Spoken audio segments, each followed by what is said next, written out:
She was found inside of her son's hockey bag. 51-year-old Orsolia Gall lived in Queens, New York with her husband Howard Klein and their two sons who were 17 and 13 years old. For the past 10 years, they had been living together in this big, beautiful house valued at $2 million.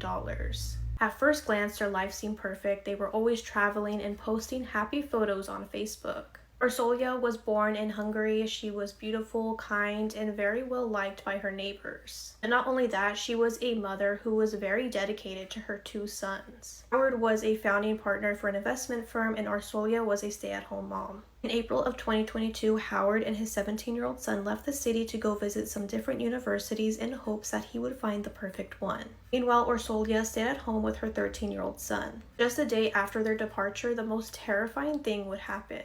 On April 15th of 2022, Orsolia was working in her garden for a couple of hours, and later that night she went out with friends to Manhattan while her 13-year-old son stayed home. When she was out with her friends, they went to a play, then they went to a bar that was not too far from her home. She was at that bar for about 40 minutes, and then she decided she was going to go home alone, and when she arrived home, it was about midnight. Next day, on the 16th, around 8 a.m., a person was walking their dogs when they noticed a suspicious-looking black bag. At first glance, it looked like there was a mannequin in the bag, but as he was looking closer, it was actually the lifeless body of a woman. Once police arrived to the scene, they were able to verify that it was the body of a woman, and it looked like she had been attacked with a knife. They also noticed that there was a trace of blood coming from the bag, and it actually led to Orsolia's house. Police arrived at the home, and that's when they found a 13-year-old boy at the top of the stairs, nervous because he couldn't find his mom. At the time, police were convinced that the 13-year-old was the one who ended his mother's life, so he was handcuffed and taken to the police station.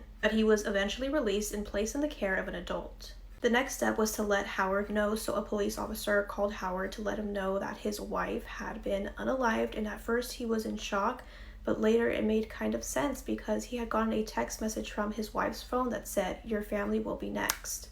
An autopsy revealed that Orsolia had been stabbed to death in her torso, neck, and arm. While investigators were taking a look at the home, it revealed that the attack happened on the ground floor while her son was asleep on the second floor. Then everything continued in the basement, and Orsolia's body was put in her son's hockey bag. Once they took a look down at the basement, they found the weapon, and also Orsolia's laptop was missing. So this made investigators believe that Orsolia knew her attacker. Luckily, the home had security cameras, so they were able to identify who did this to Orsolia. As they were looking at the tapes around 12:40 a.m., a man enters the home shortly after Orsolia had got home. And around 4:30 a.m., a man is seen leaving through the side door dragging that black hockey bag. And that man was identified as 44-year-old David Bonola. Eventually, on April 20th, David surrendered to the police and he was arrested. David stated that the family had hired him as a maintenance worker for the home, and him and Orsolia started an intimate relationship for about 2 years. Investigators had been taking a look on Facebook and saw that the couple had been exchanging messages since spring of 2020. David stated that he went to her home that night to have a talk with her, but eventually he got very angry because he believed that she gave him HIV. On November 1st of 2022, David pled guilty to first-degree manslaughter and could face up to 25 years in prison.